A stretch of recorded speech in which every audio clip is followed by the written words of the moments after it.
going to finish 6.1, which is a review of graphing a linear equation. But really what we're going to do today is not so much graphing, I'll do a tiny bit. We're going to talk about systems of equations, I guess. Systems of equations. So what's a system of equations? A system of equations is when you have two or more equations that are considered together. We did this last year. You might not remember, but you'll remember in just a second when I give you an example. So, first of all, don't write this down. Way back when, in grade 7 or 8 or something, you learned to solve stuff like this. 4x minus 5 equals 21 or something. And there's only one unknown here, right? There's x. And you know that you'd have to do a series of steps like adding 5 to both sides and then dividing by 4, and you'd figure out what x is. That's not a system of equations. A system of equations is something like this. You might want to write this down. Something like y equals 2x plus 5. Now what do you notice that's different about this? It has two unknowns. There's an x and a y. You can't solve this right now. If it has two unknowns, you need two equations to solve it. So there'd be another equation. I'll write this one, x plus y equals 20. This is your system of equations. Sometimes it's written with a brace, curly bracket, like that, and that's to show that we're considering all of this together. And basically, with a system of equations, you're looking for what's an x value that you'd put in this spot and also in this spot. And then you want a y value that would go in this spot and also this spot. And we want to choose those numbers so that the x and the y satisfies the first equation, makes that one true or correct, and also satisfies the bottom one. Okay, so let's just consider some possible solutions. Let's consider the solution 10, 10. You can write it like that when you're writing one of these solutions. And remember, the first number is an x and the second number is a y. So if we have 10, 10 here, let's try it in the second equation here. So if you put 10, right, x is 10 and y is 10, if you put 10 here and 10 here and you added them together, you get 20. It works. So does this mean this is a solution? Not necessarily. You need to try it in the first equation as well. So let's try that. If you put 10 here for x and 10 here for y, you end up with 2 times 10, which is 20, plus 5 is 25, but on that side you don't have 25, you have 10. Did it work? No, it did not. So in other words, 10, 10 is not a solution. Even though it worked in the second equation, it has to work in both the equations. So this is not a solution. Now let's try another one. Let's try 5 and 15. So again, the first number is our x. The second number is our y. So we can do it in the right order this time. Let's put the 5 in for the x. So we put a 5 in here and a 15 in for the y. 2 times 5 is 10, plus another 5 is 15, and that's exactly the answer we have there. Great. Do we know it's a solution? Not yet. You got to try it in the other place. So the other equation. So if we put 5 in for the x and 15 in for the y, and we add them together, we get 20. It works. So yes, a solution. That's a terrible sentence. Yes, a solution. Anyway, this one's no, this one's yes. Alright, but we don't want to have to just plug in random points until we find the right solution. We want some methods to solve a system of equations. And you might remember from last year there's 3 methods to solve. So there's 3 ways to solve, and the first one's graphing. And you'll notice I haven't left you much room here, and that's because you're hardly ever going to use graphing this year. I decided to save room and focus on the ones we're going to use a lot. Graphing you're not going to use much, and we'll talk about why in a second. So let's do one graphing question quickly. You don't need to write this down, but you might want to watch. I mean, it's interesting, isn't it? If we had y equals 2x minus 3 and y equals 2, and I wanted to solve that system of equations. Basically what you do is you graph both of these, and you should know how to do this from last day. So if we look at the first equation, that's in slope-intercept, y equals mx plus b. In other words, this, the 2, is our slope, and this, the negative 3, is our y-intercept. A y-intercept of negative 3, well that's down here.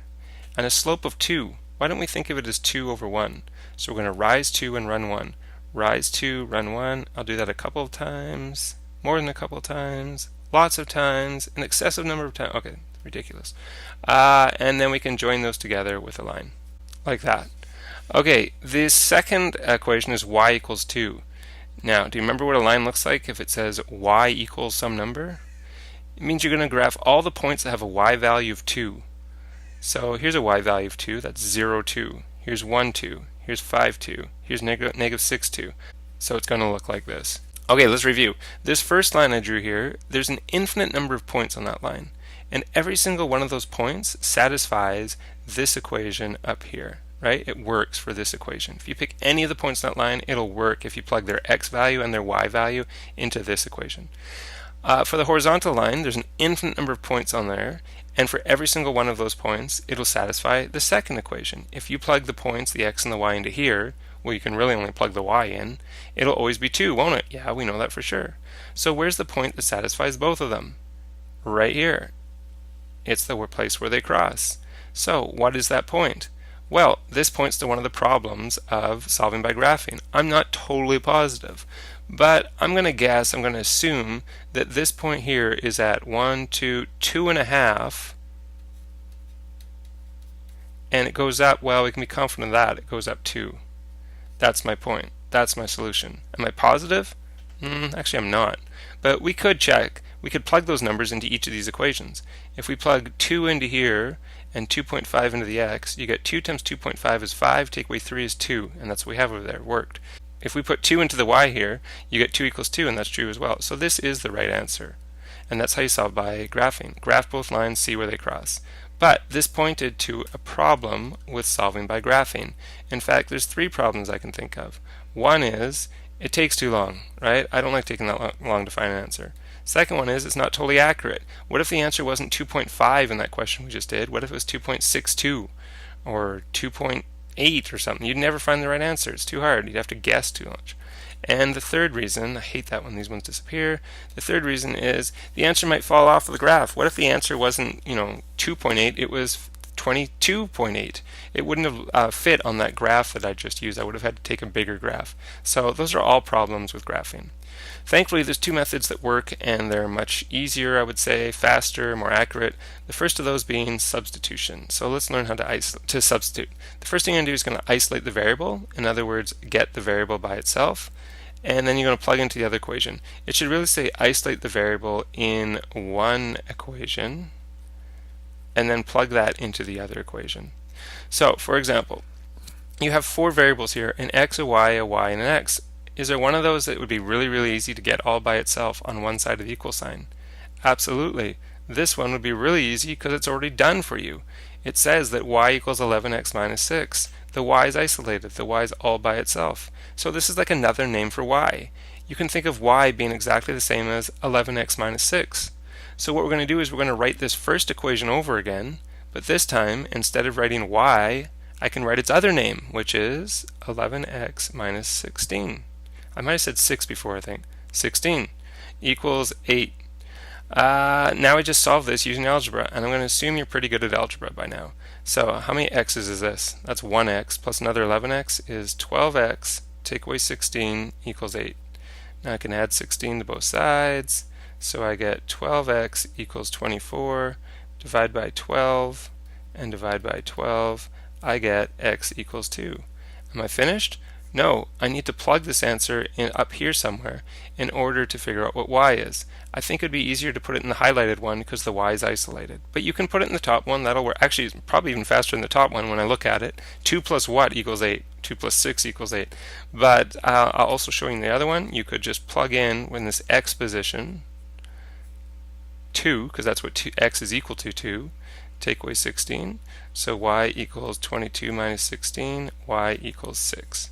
Okay, so our answer is, you can write it like this, x equals 2, y equals 6, or you could put 2, 6. Don't put 6, 2. That would mean that x is 6 and y is 2, and that's not true.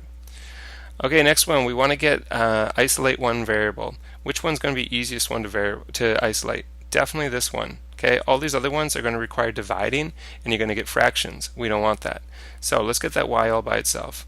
So to do that, we're going to have to take the 6x and move it over to the other side. So what I end up with is y equals 1, take away that 6x. Now I have another name for y. I can plug that in, this 1 minus 6x, where I see y here. So I get 14x minus 5 times 1 minus 6x equals 17. Okay, now I have to do mountains, right? I have to multiply this and this. So I get 14x. This is negative 5 times 1, so that's negative 5. And then negative 5 times negative 6x, that's plus 30x, equals 17. I'm going to combine the terms on the same side of the equal sign. I'm going to combine those. 14x plus 30x is 44x. Still have minus 5 equals 17. Add 5, 44x equals 22. Divide by 44, divide by 44. That looks terrible, but it's not that bad. If you divide 22 by 44, you get 1/2, or 0.5. Might be easier to think of it as 0.5 when you do the plugging in. So it doesn't matter which one you pick. I guess I'll pick the top one here. So I have 6x, but I know what x is now. It's 0.5. Plus y equals 1. 6 times 0.5 is 3. Plus y equals 1. Subtract 3 from both sides. I get y equals negative 2. So my answer is 1/2, or 0.5 if you want, and negative 2. Okay, all finished. Moving on, and I'm going fast, but I am assuming that the algebra you're okay with. The other method that you need to know is elimination. Elimination, the way you do this is you get the same same value of one variable and subtract, look at the two s's, or you get the opposite value of one variable and add. The reason those go together is they're both vowels, O and A, okay? But you got to remember, same, subtract, opposite, add. But it does make sense once you see what we're doing here. So you need to have the same number of x's or opposite number of x's. 2x, 1x. That's not the same and it's not opposite. Or you could have the same number of y's. Positive 1y, negative 1y. Yay, they're opposites. So if you have opposites, all you have to do is add. And that's exactly what you're going to do. You're going to take the first equation and do nothing to it. And you're going to take the second equation and do nothing to it because they're already opposite. And what you're going to do is you're going to add both of them together. Why will that work? Because 2x plus 1x, right, there's a 1 there, equals 3x. Positive y plus negative y is no y's, nothing at all. It just cancels. Beautiful. And 7 plus 2 is 9. Why is that a good step? Because now instead of having two variables, you have one variable, and you can solve this very easily. Divide by 3, x equals 3. We got to figure out what y is, so let's plug this in. I would suggest in the second one. So we get 3, because that's what x is equal to. Take away y equals 2. You can probably just tell what it is by looking at it. 3 take away what is 2. But if you can't, this is a good question. This is one tricks grade 8s all the time, this sort of question. You would not plus 3 here because of this minus. This is a positive 3, so you need to take away 3 and take away 3. You're left with negative y and negative 1 on this side. And then this is the same as negative 1. So you would divide by negative 1. Or you could actually multiply by negative 1. That would work as well, interestingly. And that leaves you with a positive here, and negative 1 divided by negative 1 is 1. The other way you could do it is if negative y equals negative 1, then positive y has to equal positive 1. You could just think of it. Anyway, there's your answer. The answer is 3, 1. Alright, I have exactly the same question here. What am I doing? Did I make a mistake? Well, not exactly. I just want to show you something. For this first question, the first time up here, what we did is we eliminated, we got rid of, which letter? We got rid of the y's. Those disappeared. Now let's do the same question again, should get the same answer, where we eliminate the x's. So, the x's are not the same. We have 2x here, we have only 1x here. So what are you going to have to do to this whole second equation to get them the same?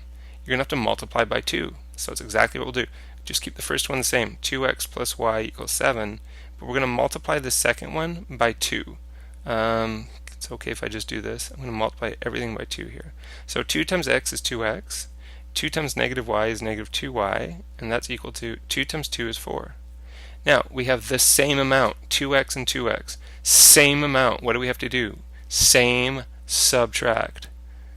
And I strongly recommend you do this where you put it in brackets. So 2x take away 2x is nothing. It's gone. Here's what a lot of people do. They say y take away 2y is negative y. That's wrong. Because this is y take away negative 2y. And y take away negative 2y is the same as y plus 2y. It's 3y. Same with this. This is not 7 plus 4.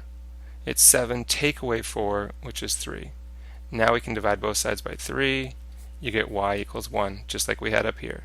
Want to figure out what x is? You could plug this y into, let's plug it into the second one again. So you get x minus 1, because that's what y is, equals 2. Hey, that's pretty easy. That's about the first question you ever answered in grade 6 or 7 algebra. And you get x equals 3. My answer is 3, 1, just like it was up here.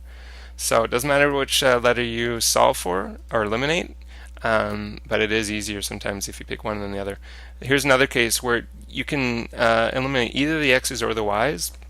There's not really one that's easier than the other. I think it might be smaller numbers if we use the y. Now if you look, there's nothing we can multiply 3x by to get 7. And there's nothing we want to multiply 2y by to get 3, or 3y. So what are we going to do? You got to multiply both equations by something. So let's concentrate on the y's. What can you multiply the top by, and then multiply the bottom by something different, and you can get them to be the same or opposite?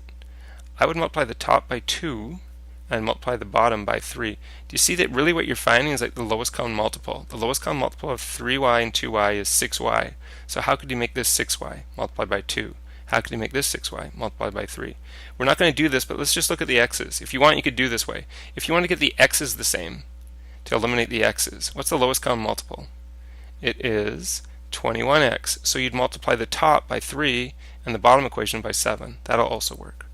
Okay, let's go. 2 times 7x is 14x. 2 times negative 3y is negative 6y. 2 times 9 is 18.